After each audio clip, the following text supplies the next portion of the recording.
All right, we're going to go ahead and slowly get started. I'm watching our participant total and I see the numbers going up as people are loading in there and the broadcast is initializing. While we're waiting and people are tuning in, feel free to use the chat icon and give us a shout out. Tell us where you're from. We'd love to see that. I know we're going to have people from all over the country at least here. Yeah, so go ahead. So I'm starting to see some things in here. Oh, from Jeremy. Yep. Hi, Jeremy. Go Blue. Absolutely. Yes. Terrific. Yeah, we got Rob from Phoenix, Christian from Buenos Aires.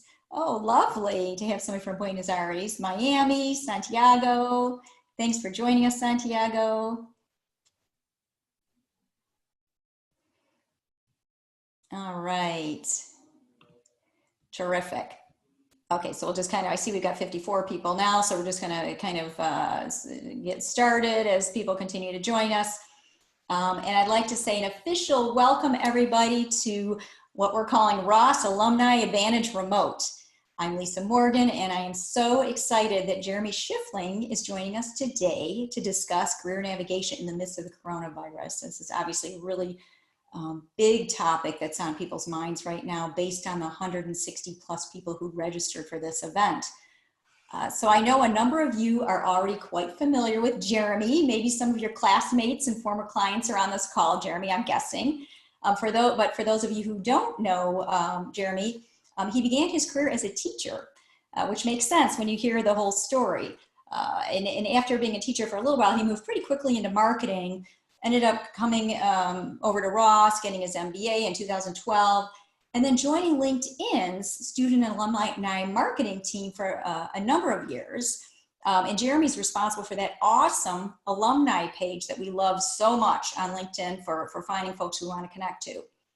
After that, he was involved in a startup called Breaking Into Tech, where he's worked with a number of you, helping you get into technology, as well as those product marketing roles. Now, since then, Jeremy became a product marketing manager with Khan Academy and has been super busy lately helping teachers with this work that they're having to do to literally flip the switch overnight and provide virtual programming to their students. So Jeremy, I'm sure this must feel like full circle for you, having begun your career in teaching. Yeah, definitely sort of bittersweet. I know there's a lot of pain out there right now, but also glad to be able to sort of pay it forward a little bit to the Wolverine community. Yeah, terrific. So just a few housekeeping items before we jump in. Everyone obviously is muted for this session, but feel free to use the Q&A to submit your questions, and obviously the chat feature to give us a shout out or share some other information. The questions that Jeremy doesn't get to during the session, he's hopefully going to have a few minutes at the end to address. I think we're pretty sure we'll have enough time for that. So with that, I'm going to go ahead and turn it over to you, Jeremy. Absolutely. And thank you so much for hosting this, Lisa.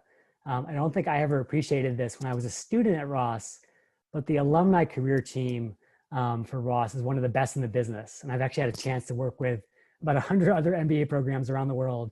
And I can say, even without bias, we are very lucky to have Lisa and her incredible team working on our behalf. So definitely take advantage of all of her services and resources, and we'll talk more about that at the end.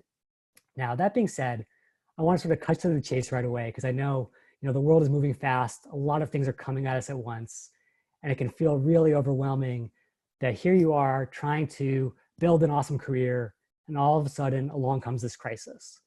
Well, the first thing I want you to know is I totally understand what it's like to be in your shoes, because when I was at Ross myself, it was actually in the middle of the last big crisis, and seeing headlines like this when I was coming to school definitely gave me uncertainty about the future. And what I want to share with you is a little bit more confidence, a little bit more sort of stability as you project into the future based on the experience that Lisa mentioned when I worked at LinkedIn. Because working at LinkedIn, even during a really tough time in our economy, I got to see firsthand how no matter the crisis, no matter the challenge, there is still tons of opportunity out there if you know how to seize it. if you know how to engage with recruiters and hiring managers and the tools that they use to find the best talent. And so what I want to share with you today is the same thing that I've shared with all these alumni at what I would call second tier schools. You know, there's Ross and then there's everywhere else. And what I've been able to help them do is specifically translate these tools and these methods into great opportunities during good times and bad. And I want to start with 3 core principles. So first of all, I know it can be so daunting to read the newspaper these days and see these headlines left, right, and center. Jobs vanishing, unemployment rising, the economy in crisis. It can really feel disempowering to you as a solo job seeker, this one little ship in a vast ocean of change. You think to yourself, what can I do?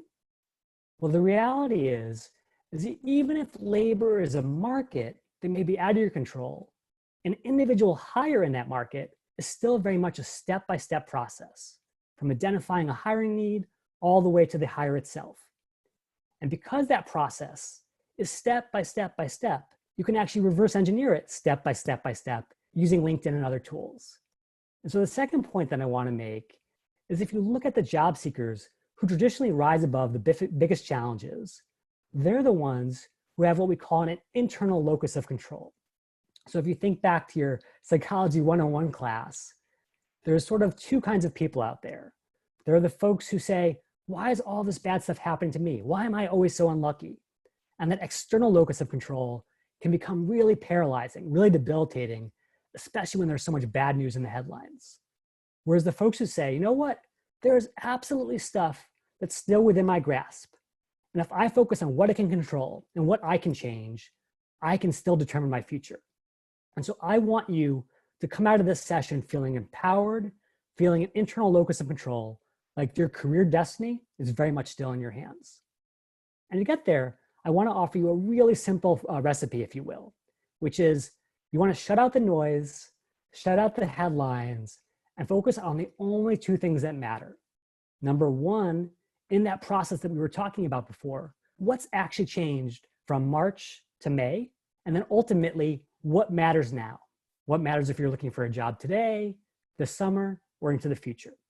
And if you can keep your eyes on the prize, on those 2 things that matter most, you can ultimately regain that control, regain that confidence, no matter how rocky the seas. So to get there, I'm going to focus on 3 time horizons. What you really want to focus on for today, this summer, and then all the way into next year. And starting with today, I actually want to begin with a pop quiz. So as Lisa mentioned, my teaching roots are going to betray me a little bit here. And I want to ask you a question that I just searched on LinkedIn a few hours ago. So if you look on LinkedIn and you try to figure out how many jobs were posted in this country last week alone, do you think that the answer was over 800,000, A, about half that, B, or an eighth of that, C? So go ahead and chat those in right now. Thank you so much to Mark, who is awesome, by the way, for chatting in A. Thanks for joining. Sarah says B, Deanna says C. I see a lot of B's from Donna and Jordan and Susan. And so I like the fact that there's definitely lots of diversity in Ross thought and opinion, as there always is. But it turns out that the optimists have it, which is that even in this really tough moment, when it feels like our economy is in free fall and hiring has been frozen overnight, there were still nearly 1 million jobs posted in this country just last week. And that's after 2 months of crisis.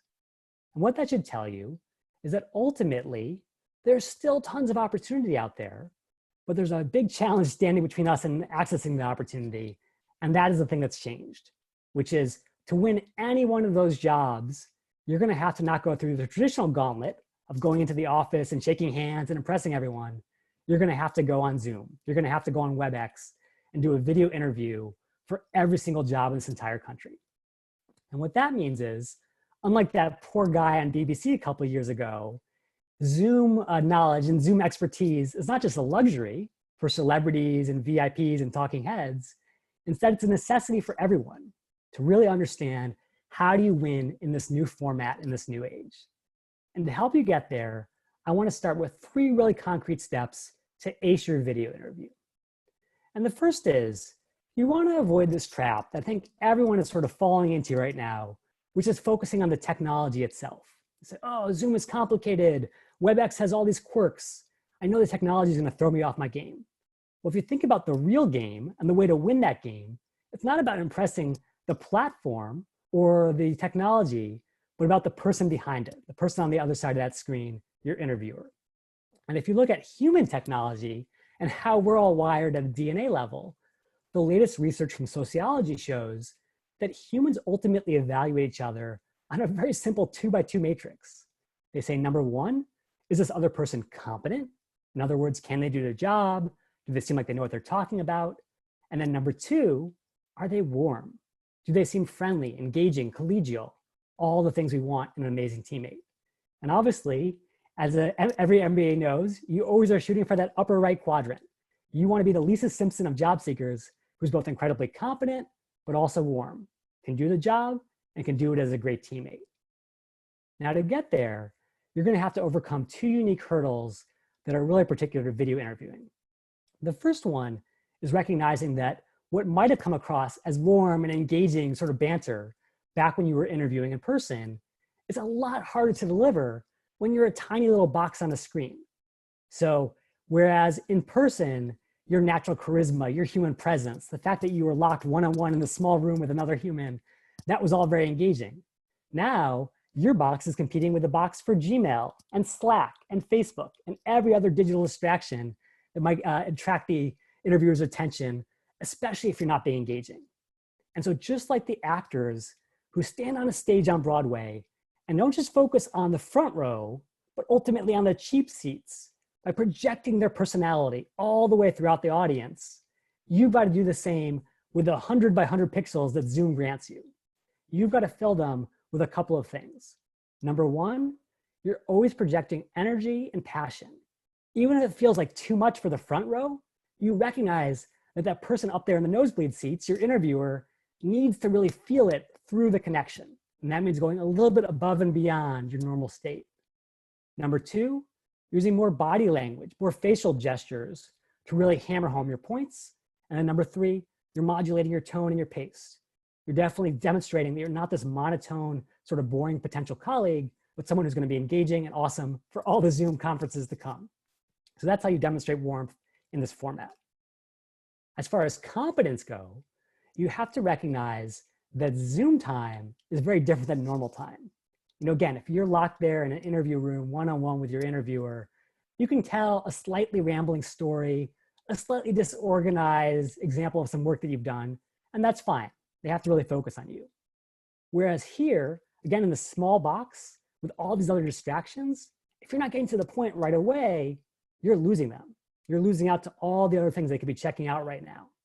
And so that means more than ever, you've got to get organized ahead of time. You have to have a clear thesis to your story. You have to have clear talking points. You have to always tie it back to what the recruiter cares about or the interviewer cares about, which is what can you do for the company?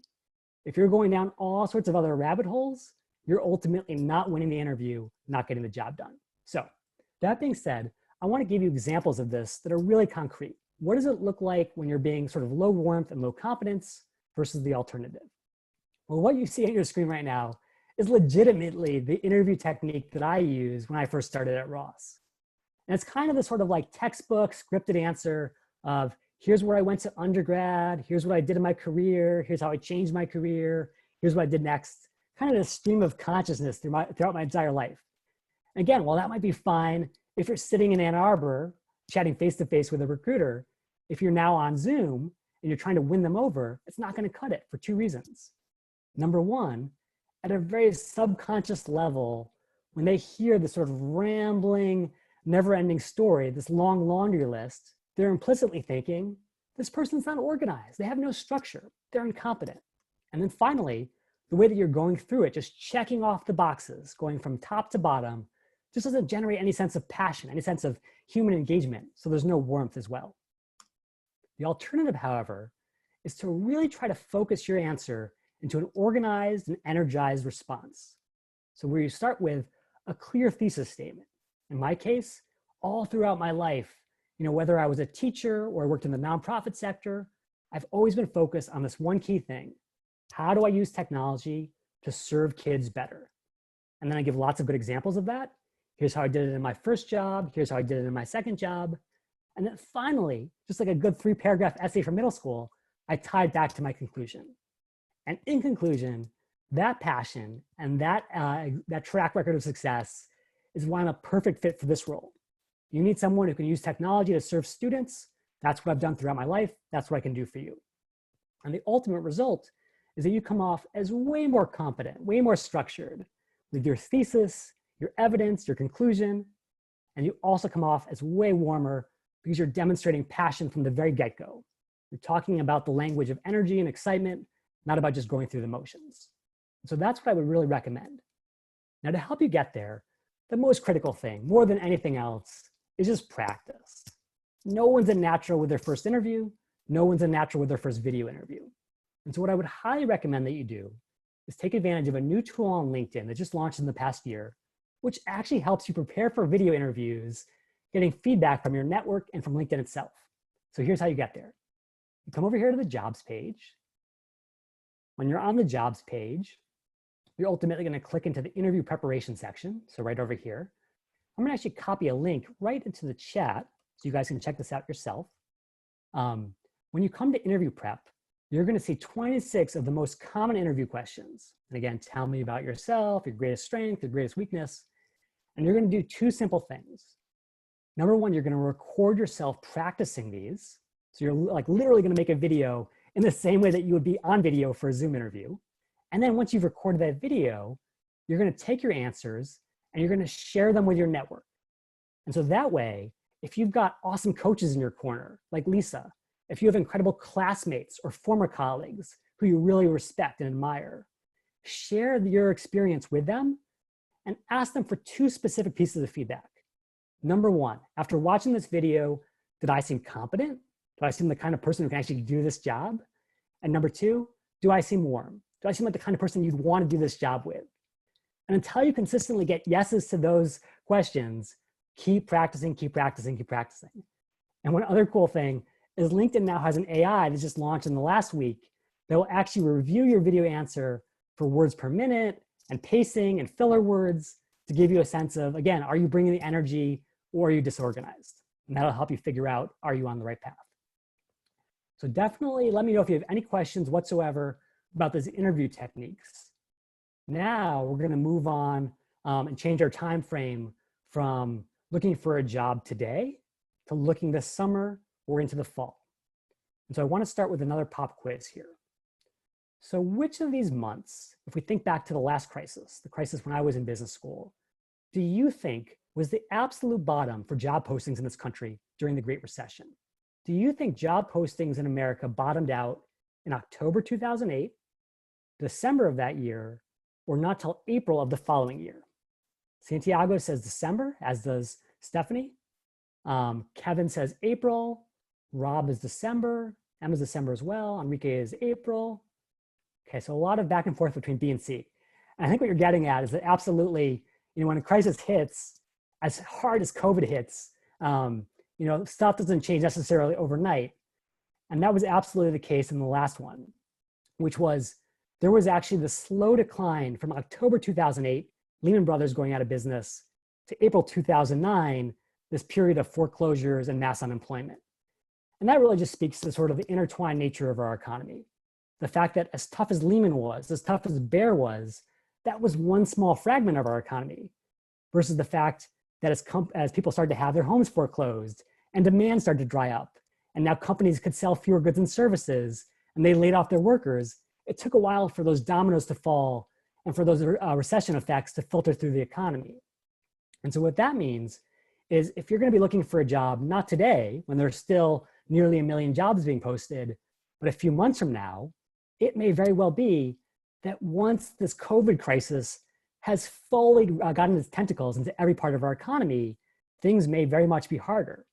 And what you'll want to do once you recognize that simple sort of Econ 101 analysis of, we have an increase in labor supply as more people are unemployed, we have decline in labor demand as companies are producing fewer goods and services due to less consumer demand, that leads to a drop in wages and a drop in overall employment.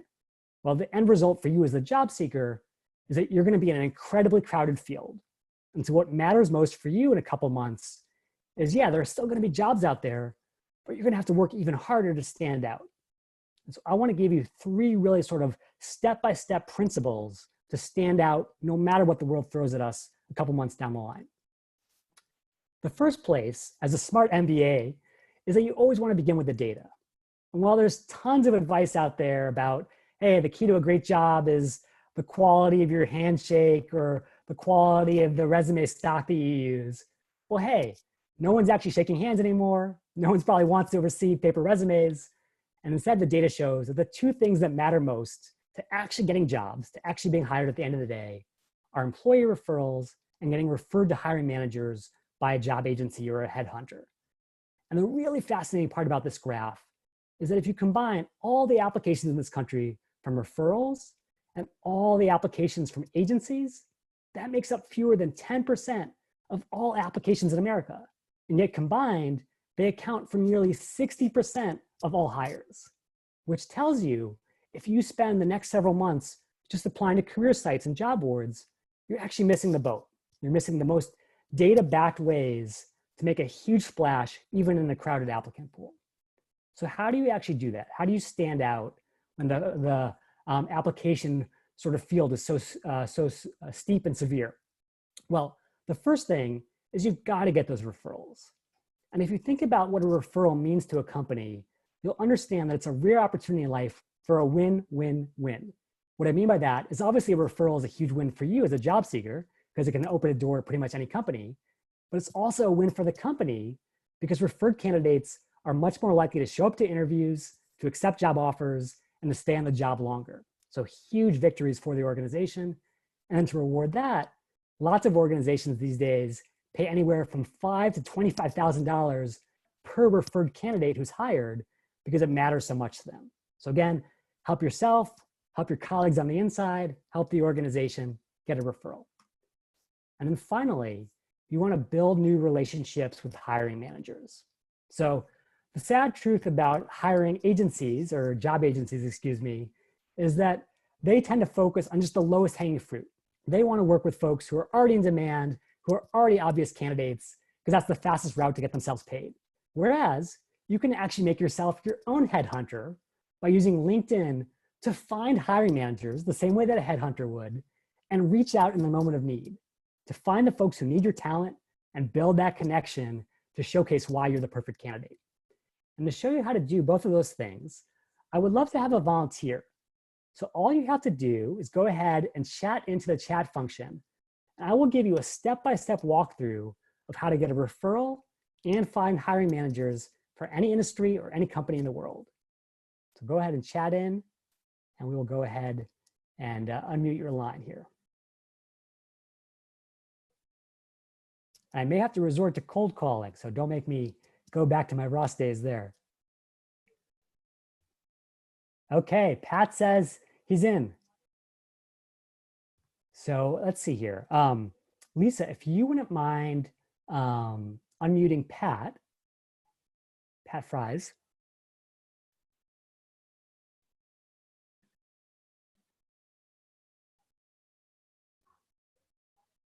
Lisa has all the power here. Here we go. Hey, Pat, are you there? Yes. Hey, Pat, how are you? Good. Thank you so much for volunteering.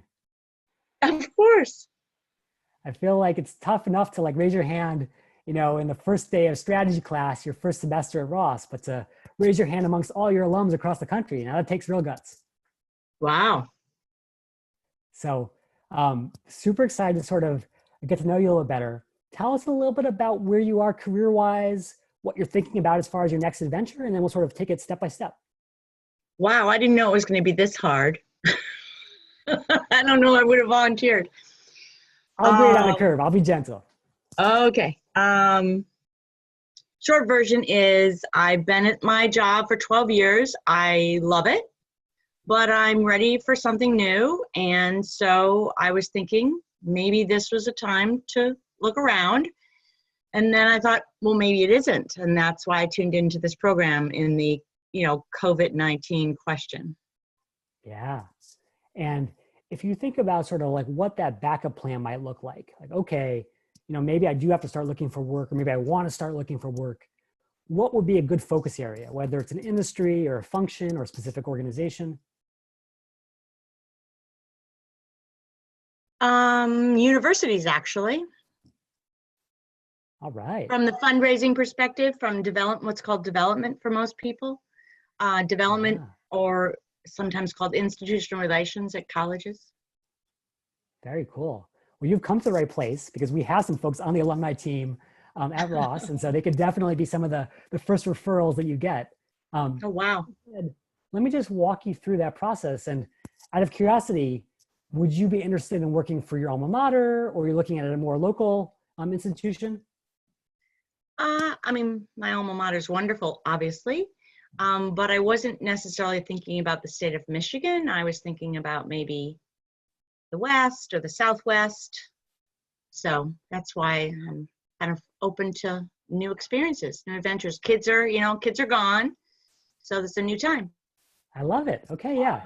And honestly, like, even if you don't make a move, even if this crisis doesn't force you to change anything, I think it does give you this sort of silver lining of there is now this rare pause in society where you can sit back and reflect on what you want, what the next sort of adventure should look like. So let's explore that a little bit. I'm just going to throw out Stanford because people always say that, Stanford is the Michigan of the West. So let's give them as an example. Let's say you want to land a job at Stanford's development team. So let's check this out. If you go over to Stanford University, what we'll be able to see here is all the people who work there. So 22,000 employees, not bad. And quick question for you, Pat. Oh, that's yeah, amazing. So you can see all that. Over here, that's amazing. Yeah. Wow. And that's the crazy thing about LinkedIn. And by the way, like I actually have premium for LinkedIn as a LinkedIn alum. They just give it to me. But even as a Microsoft shareholder, I would never pay for LinkedIn Premium. And so really everything you're going to see on my screen is all free, all accessible. So hopefully you'll take advantage. Wow, remarkable. Yeah, so got these tons of Stanford folks. Anyone could give that magical referral that opens up that door. Out of curiosity, Pat, do you happen to know anyone at Stanford? No. Okay, and if you're ever unsure, if you can't sort of like remember who's in your Rolodex, you can always come to connections and then first degree, and go ahead and click apply. And of course, that would be the easiest way in, is if you already know someone and they've worked with you or they know you really well, it's no skin off their nose to refer you. Wow. Plus they have the advantage of a huge potential bonus. So that's the easy one. Does everyone do that? The referral bonus, does pretty much everyone do that? Yeah, so even Khan Academy, where I work now, which is a nonprofit, still gives, I think, $1,000 to $5,000, depending on sort of the seniority and demand for the function that's being referred. Wow, that's remarkable. Yeah, so definitely don't just say, oh my goodness, I'm begging for this. Instead, this is actually a chance for both parties to really benefit. But let's make sort of this a little more challenging. Let's imagine that you don't know any folks on the inside directly, and that's totally okay. What might you look towards next, Pat? Like, what's the next sort of level of analysis to find someone on the inside of Stanford who might go to bat for you? Well, it'd be other Michigan alums. There's always I love that. it. Yeah, I don't want to say it's. That was the candidate. I got paid for that answer. That's right. Lisa will send you your check afterwards. But yeah, it's the power of the network. Absolutely. That's one of the incredible things about Michigan is, as big as Stanford is, we actually have 5 times as many alumni. And so you should definitely tap that network. So to do that, you want to come over here and say, you know what, I'm not going to focus on first degree. Instead, I'm going to go to all filters. And this time I'm going to put in my alma mater. Let me just give you a little tip here, by the way. LinkedIn, in its sort of benevolent wisdom, has actually listed multiple schools for the University of Michigan. So if you want to get credit for every affiliation you have, don't just put in Michigan, also put in University of Michigan, Ross, Stephen Ross School of Business. And if you happen to be a double Wolverine, list the law school or the engineering school, but basically take credit for all your affiliations, maybe even your undergrad if you went somewhere else. So once you go ahead and do that, then basically you're going to come back up here to the top, you're going to click apply, and voila, more than 200 Wolverines have switched over to the other coast to help out the Cardinal cause. And so let's say that you want to get in touch with someone like Raj, who's this leader over at Stanford, how would you go about reaching out to him, Pat, just to sort of walk through this process together? Well, I guess I'd want to know more about him and what he does. Yeah, so let's say, well, actually, it's clear that he has a long experience at Stanford and he's done quite a bit. I will throw this out, and this is kind of interesting, is that if you go to the all filters section, you can actually apply a filter based on job title or other things. So you might say, show me everyone on this list who works specifically in development. And voila, now we have this person who went to Michigan and is a development coordinator at Stanford. So in fact, an even better connection than Raj. So I'm glad you pushed on that. So now that we know that Nathan is our guy on the inside, shares our affiliation, shares our functional passion, what would you do to get in touch with Nathan to begin this conversation, this delicate dance? Push the connect button. Absolutely, yeah. And I'll say again, you can definitely click message. You can send him an email, but rather than pay LinkedIn $100 for the privilege of sending him a message, just click connect, add a note, and you can do the same. And what would you put in there? What kind of information would you share with him to catch his attention? I work in development, in Cleveland, and I'm interested in conversing with you about, our shared work and what we'd like to do, and see if there's some commonalities we can help each other. Yeah. And so I love the fact that you started with the commonality of I also work in development. What's the other commonality that you also want to play? Oh, of course. Of course, the Michigan connection. As a fellow Wolverine who works in development, and you can say I was thrilled to learn about our shared passion. And now, are you going to make a pitch to him? Are you going to be like, hey, I'm just one of the top development folks in my office? Or what are you going to focus on?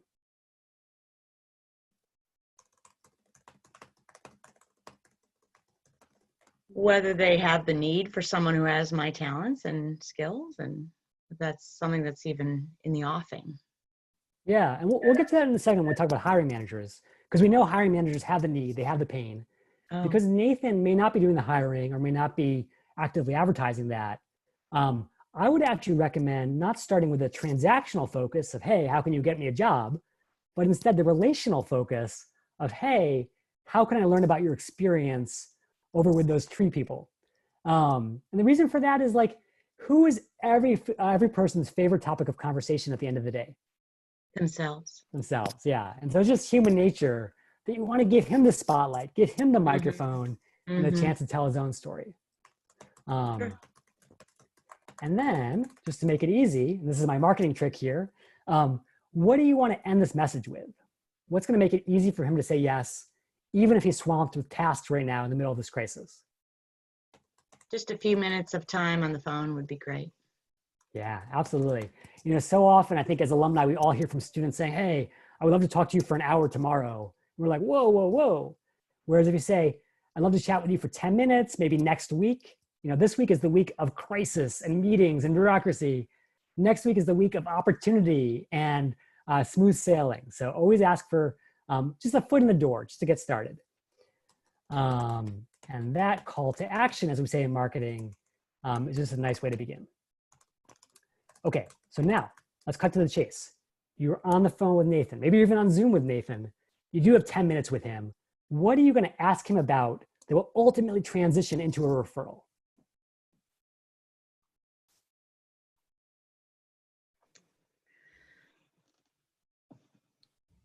His experience and whether he likes working where he works and what they do. I love it. So you always want to start with where he is, what he's focused on, because that's just a natural sort of entree point to the conversation. And then if what he tells you sounds awesome, let me give you a very natural way to ask it. You could say, based on everything you share with me, Nathan, I think I would love to follow in your footsteps and have a chance to work on the development team at Stanford. Out of curiosity, if you were in my footsteps and trying to break in for the first time, what would you do to get the best shot, the best advantage, and the best chance at this opportunity? And if someone's honest with you, they're going to tell you, look, we've got a lot of applications here, but the people who consistently get hired are the people who get referred, because that data that I shared with you doesn't lie. And then once he's broached that topic of referrals, that's when you can just naturally say, hey, Nathan, any chance you'd ever be open to putting in a referral from me, it would mean a ton. Does that feel doable, Pat? Yes. Okay, so that's the step. Now, Nathan is one entry point into Stanford. The other huge entry point is, of course, the person who's actually hiring, not just a recruiter, not just his teammate, but the person who bears the consequences and responsibility for bringing on someone awesome. So any ideas how you would find a hiring manager in the development space, Pat? It's a different search in LinkedIn. Yeah, so check this out. So you can put in either of these phrases or use this Boolean logic, and I'll actually chat this in for everyone to use. And you can just say, show me everyone who has listed I'm hiring or we're hiring somewhere on their profile. And it turns out this has become a huge thing on LinkedIn in the last couple of years, where tons of folks are just saying, you know what, I need talent. And you can even throw on the extra phrase of development and really try to focus on folks specifically in that area. And that way, you can actually identify not just folks in the orbit of the hire, but the center of that solar system, the folks who control your fate and will give you the biggest advantage as you go forward. Sounds doable? Wow, you're right. Okay, so Pat, I know that you were very tentative at first, but you totally aced this test. You would be at the very top of the class, at least in my lecture hall. So thank you so much. That's very nice, thank you. I wish you tremendous success in the months to come. And can everyone all across Wolverine Nation please send Pat a little digital love in the chat room to thank her for being such a brave volunteer. Pat, you rocked it. Very nice of you. It was very helpful. Very nice. Thank you. Cool, cool. So hopefully everyone learned from Pat's experience, which is that getting a referral, finding hiring managers, it can seem like this totally improbable holy grail of your job search, but it's actually just a few clicks away. Find the people on the inside who share something in common with you, find the hiring managers, and start to reach out and build those connections. Relationships, relationships, relationships matter even more in this age of social distancing. Okay, let's change our time frame from focusing on looking for a job tomorrow or even a couple months from now to what if you're more in Pat's situation and you're thinking about a job change all the way into 2021 or beyond? What can you do? Well, one last pop quiz for you all. Which industry of all the industries in this country do you think posted not just the most jobs last week, but specifically the most six-figure, the most lucrative jobs in the country in the last week alone? Do you think it was the healthcare sector, which is certainly growing by leaps and bounds, financial services, which of course is always lucrative, or IT and services, which has kind of been steady in the last several years? And it looks like Donna, Rob, Chris, Grace, Jordan, Kevin, everyone is saying C. So you're all right. I may be biased here doing this call from Mountain View, from Silicon Valley. But the reality is, if you look at the numbers, yes, healthcare is growing. Yes, financial services is growing. But software, internet, IT, that's just exploding even in the face of this crisis. And the reason for that is fairly simple, which is as much as this crisis feels like a massive detour from where our society was 2 months ago, in a lot of ways, it's just an acceleration of the existing trends. So the fact that you can't go to a movie theater anymore just makes you all the more likely to sign up for Netflix.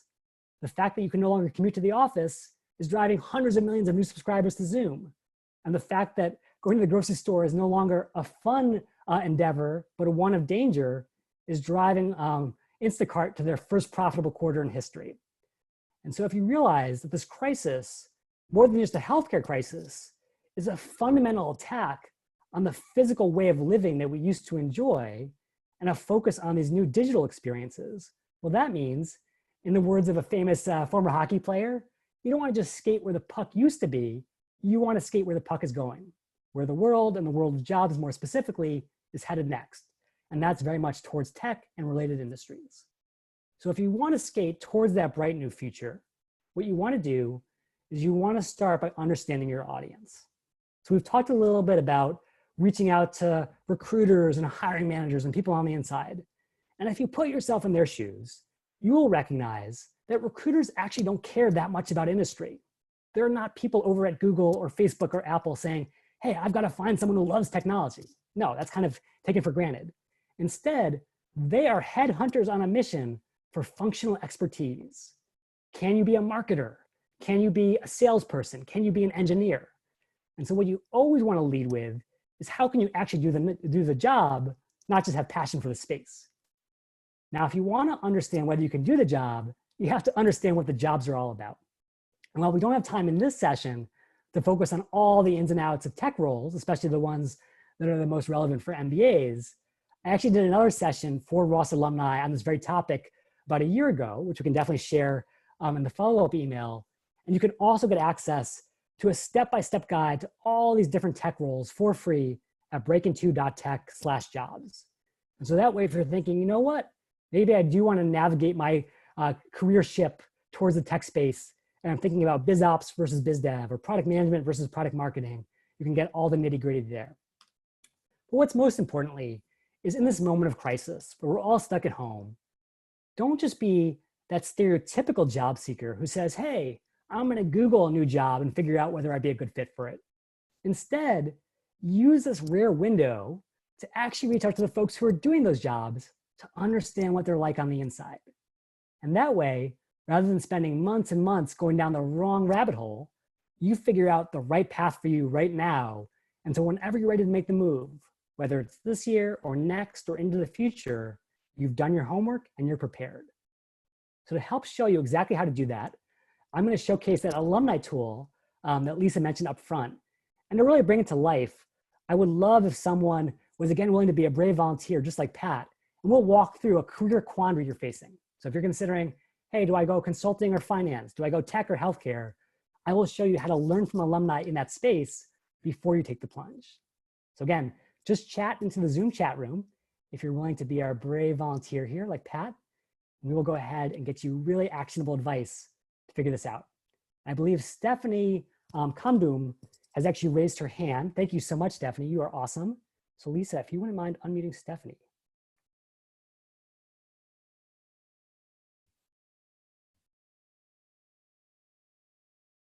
Can you hear me? Hey, how are you? I'm doing great. It's Stefan, by the way. Oh, my apologies. How are you, Hello, Stefan? I'm doing great. How about you, Jeremy?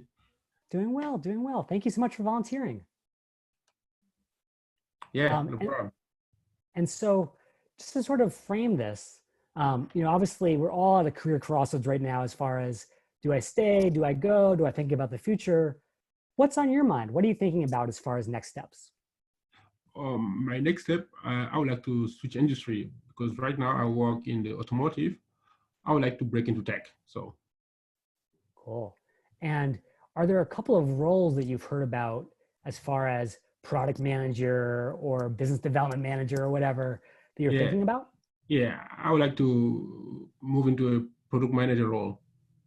Cool. Yeah, and it's such a good example here because product manager, for those who don't know, it's kind of like the quarterback of the tech team, in some ways like a general manager in a more traditional company. And they're the ones coming up with a vision for a new product and actually sort of speccing it out. But the thing is that even as glamorous and sexy as that can be for MBAs, it's actually a really tough role. It demands a lot of sort of technical understanding, a lot of human understanding, kind of almost like a unicorn blend of talents. So before Stefan takes the plunge, you should definitely talk to some Ross folks who are already PMs. So Stefan, have you ever seen the alumni tool on LinkedIn? Not sure. Okay, so tell me if this looks familiar, but you can basically go to Michigan Ross and here in the search engine, and then choose our school page. And then LinkedIn has done a really good job of burying this, probably because it's giving away so much value for free. But if you scroll down to the alumni section, you can actually find nearly 50,000 Ross alums all across the world doing amazing work all at your fingertips without paying LinkedIn a cent. So to really highlight this, I'm going to chat it to everyone so you can follow along here. Yeah. And so, Stefan, one thing you've already mentioned is that you're really interested in product management. So the first thing you want to do is you want to say, I don't want to talk to 50,000 alums. I want to focus on just the 2,000 or fewer who are actually PMs. So that's the first thing I'm going to filter by. Now, as far as where you want to be, after this crisis or the next step in your career, is there a certain location or a certain company that you're excited about? Yeah, let's say in the West, Seattle. Okay, perfect. And then of course, you see this updated in real time. So first we focus on PM, then we filter down to Seattle. And because it's Seattle, it's showing us Amazon and Microsoft and Zillow. Of these firms, any ones that really excite you? Yeah, let's go with the first one, Amazon. Cool. Yeah, I think Amazon is certainly poised to be not even as strong as they were 2 months ago, but even stronger once this is all said and done with all the shifts for digital commerce. Okay, so we have tons of rosters working at Amazon. It'll never be a challenge. The only challenge is probably finding the exact right one to reach out to. Anyone who's working on a product that seems of interest to you, whether it's AWS or Alexa or Prime Video. Yeah, let's go with AWS. So cool. Let's check out Mian. Yeah. And yeah, again, like it's incredible. The fact that there are Ross folks in every key business line, even Amazon Go, that new store where you just walk in, pick up your products and walk out without paying anything. It might've seemed fanciful 2 months ago, but now it seems like the future. So cool person to reach out to. Okay, so let's reach out to Mian over at AWS. Again, we sort of walked through the goals of reaching out to Mian in terms of what you would say in the message and all that. But what I really want to focus on is when you're in a conversation with Mian, what are you going to ask her about? How are you going to learn about the PM role based on the questions that you ask during your chat with her? I mean, I'm going to send the invite, just introduce myself. So, okay, that's MBA, Ross MBA, who recently graduated, and that we share a common passion about the product management role. And I would like to gain some, to gain some insight from her about working as a PM as Amazon. And I would appreciate if she can have, a minute for something like that. Love it, yeah. You're all focused on her again, exactly like we talked about with Pat. She gets the spotlight, she gets the microphone. And so when she actually has that microphone and she's answering your questions, just give me an example of a couple questions you'll ask. This is very important. Maybe I will start by asking you to kind of describe responsibility on a day-to-day basis, what she does. Well, then I can ask maybe what's the thing that she like most doing the job, or maybe something that she wish she knew before she started the job. And I will end up with maybe asking her if there's any advice she can give me. I'm trying to break into that company. So if there's anything she thinks can be helpful to me, any resources or whatever. I love it. That is so good because, again, we've all been on these awkward calls with students reaching out to alumni or even alumni reaching out to fellow alums where it's all a pitch session. Here's why I'd be an amazing PM. Here's why you have to hire me. And again, we're just like, whoa, I just met you and already you're selling me a set of knives. This is way too fast. Whereas the questions that you just outlined are so important because they give you an understanding of what it's actually like to be on the inside, not just reading a blog post. What are you doing, Stefan, as she's telling you, well, I start my week in stand-ups with engineers, and then I spend a little time with execs going over our new product designs. What are you thinking internally as she tells you all this? I mean, I'm taking note, first of all, and yeah, I'm trying to just think if I can, have a follow-up question, kind of have a conversation, right, in what she's saying, just kind of develop a natural conversation, not just a, asking session, right? So I'll try to kind of follow up with some question out of what she says. Yeah, absolutely. So definitely make it really natural.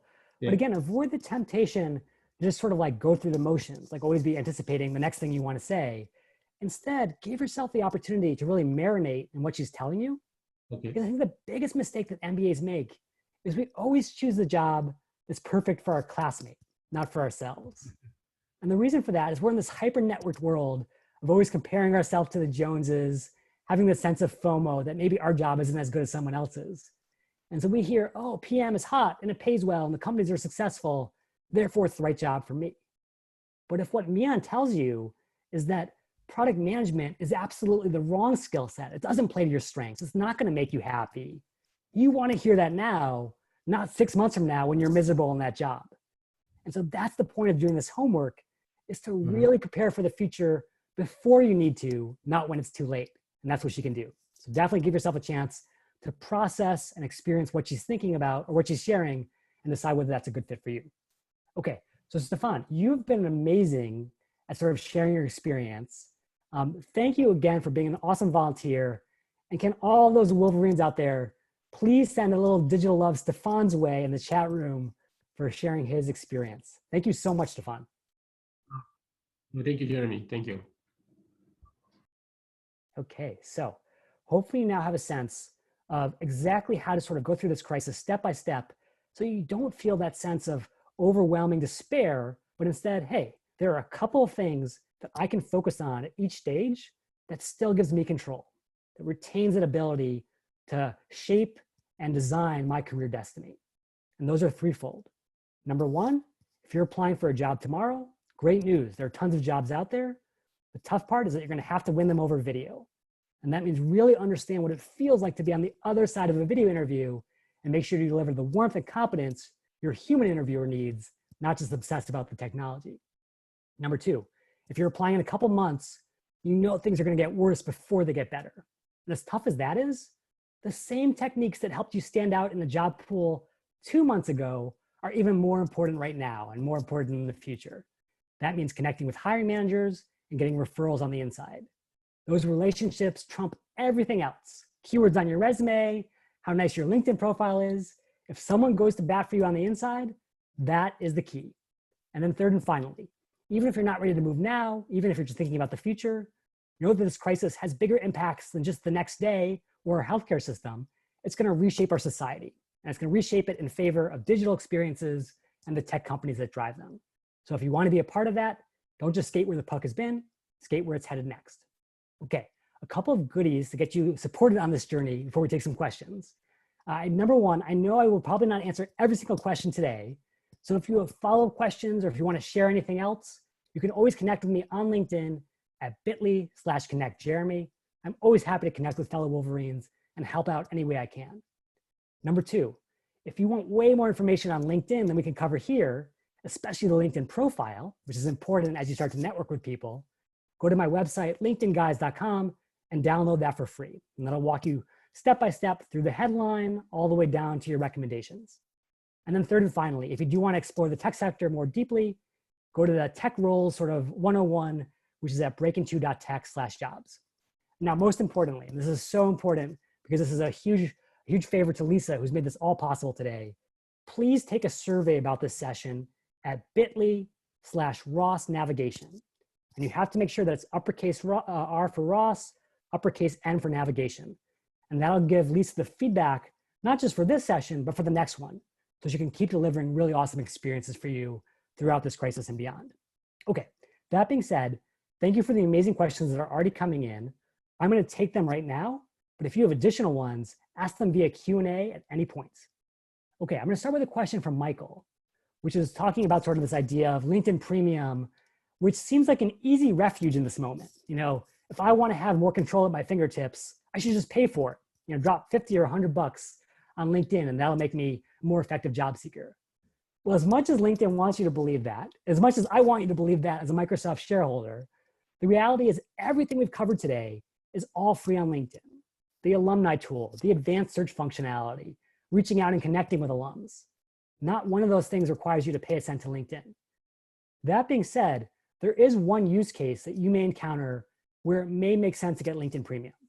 And that's where, if you're using LinkedIn really hot and heavy for a prolonged period of time, maybe doing 100 profile views a day or 200 profile searches a week, LinkedIn may actually tag you as a potential recruiter or potential salesperson.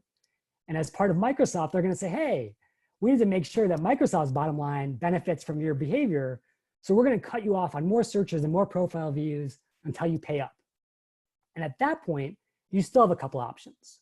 Number one, you can build another LinkedIn profile just for searching, just for profile views to get you through the month. Number two, you can always get a free trial for LinkedIn Premium for 30 days before you pay anything. You just go to LinkedIn Premium, free trial, and you will be off to the races there.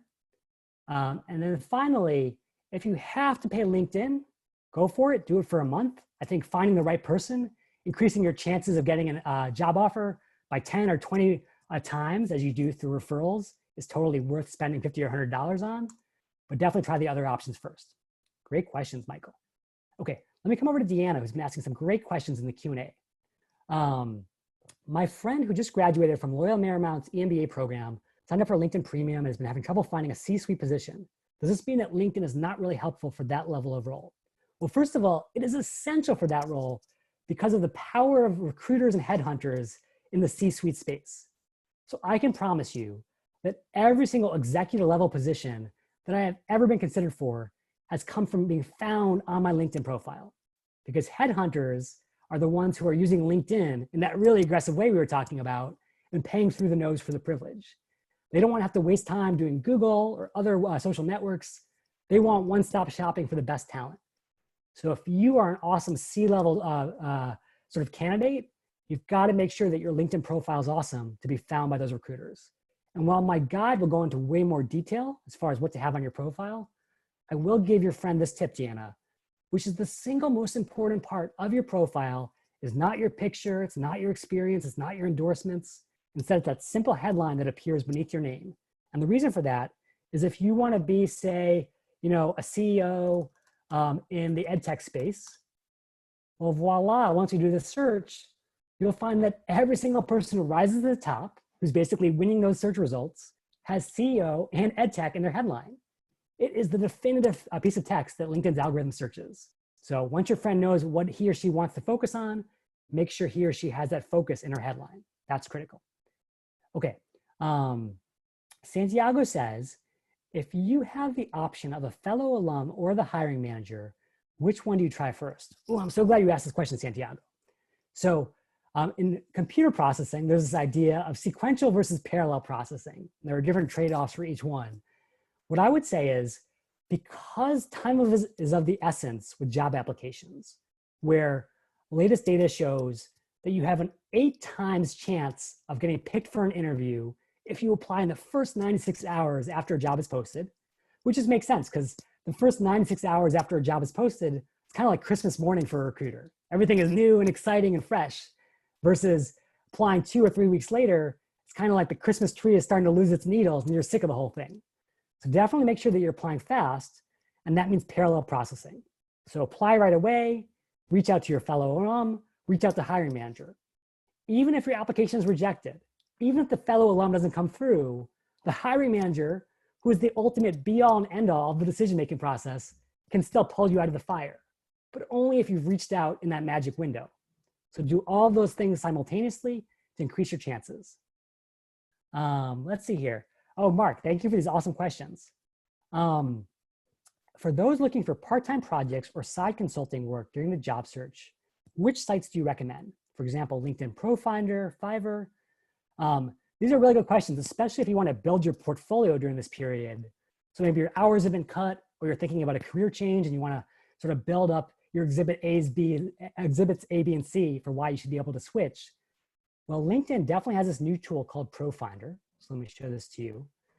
Profinder is an easy way to basically hang your digital shingle and say, hey, I'm a really awesome coach or tax consultant or business law expert. And you can provide those services and get quotes every day from interested business owners. That being said, I would say that LinkedIn Profinder just has not been a huge success outside of a couple of niche spaces. And that's because people are not used to going to LinkedIn to find an accountant or to find a PR expert. Instead, they're going there for career support and job seeking. And so if you want to be a career coach or a resume reviewer, it's a great place to be. For the other spaces, I've seen way less volume of requests. That being said, if you understand your audience, you may decide that Fiverr is the right place to be, especially if you're more on the low end of things. Or what I really think is important are some of the other sites out there. And so I'm happy to share more of those offline. But if you look in the freelance space, so freelance jobs, you'll find a whole list of them. And I would say Upwork is by far the biggest. So if you want to sort of showcase your skills as a project manager, as a designer, what have you, Upwork is the place to go because that's where people are searching for that level of talent. Great question, Mark. Okay, here we go. Let's take maybe 1 or 2 more questions. Arlene has asked, how would you phrase a message on connecting and reaching out to hiring managers? Well, I'm so glad you asked this, Arlene. I know we kind of spent a ton of time talking about alumni, but a hiring manager, especially if they went to a different school, may not ultimately share that same level of connectivity with you. So if you found these amazing hiring managers and you want to reach out to someone like Angelo, what you have to do is you have to put yourself in their shoes. And hopefully you're identifying a theme here, which is whether you're writing to an alum or a recruiter or a hiring manager, you always start with empathy. What do they need, not what do I need? And if you look at Angelo's job description, you're going to figure out you know what, this job description seemed like it was this inscrutable body of text with a million bullet points, but what it really is a cry for help. It says, hey, I've got too much work and not enough skills and not enough talent to get it done. And that's where you come in. And so what I would tell Angelo is not only are you a fan of his company and excited about this product, but here are the specific things you could do in response to that job description. So if Angelo says, I'm looking for an awesome marketer who can drive massive growth at the top of my funnel, well, guess what? You're going to talk about how in your last job, you actually increased leads coming into your sales team by 500% using this technique. And here's what you would do for blah, blah, ed tech. And so that way, you're really understanding his pain and his needs, and you're responding directly to that versus just tooting your own horn. Great question, Arlene. Okay, I think we are at the end of time. Let's do this. If you have additional questions, please don't hesitate to reach out to me on LinkedIn. I'm happy to help at any point, but also know that Lisa and her incredible team at Ross is standing by to support you. So no matter how tough the next several weeks and months feel, no matter what comes your way, just know that you have these awesome advocates waiting to go to bat on your behalf. And so we are incredibly lucky as Wolverines to have Lisa and our team by our side. And I hope you'll send Lisa a little digital love as well. And thank you again to all of our awesome volunteers for sharing their experience. All right, Jeremy, thank you so much. That was awesome. I was taking a lot of notes while you were talking, just lots of good nuggets in there. So again, really appreciate you, being on the call and sharing your expertise.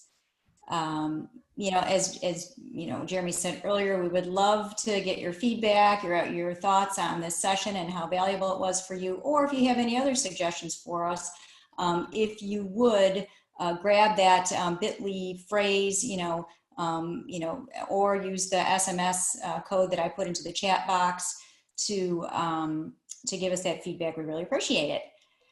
So just to wrap this up, we have 2 more career-related offerings coming up in the next month. To begin with, we have Corey Seaman from the Kresge Library talking about using those databases for job search, which is such a vital part of the process, getting that company intelligence and due diligence. So look for that. I will be sending this out to everybody who's on my active list of alumni who I'm working with. So you'll get a link for that. And then the other one is we have one coming up in June on design thinking and career, which is tentatively scheduled for June 17th. So keep an eye out for that. All right. Any closing thoughts, Jeremy? Yeah, I just want to wish everyone well out there because I know that times are tough and a lot of challenges still lie ahead. But I want to just leave on that final note of you can still maintain control even in the face of challenge and chaos. And then number 2, lean on your fellow Wolverines. This network is incredible. It's taken me everywhere I've wanted to go in my career. I can definitely do the same for you. Terrific. Thanks so much again. And thanks everyone for joining us, and go Blue.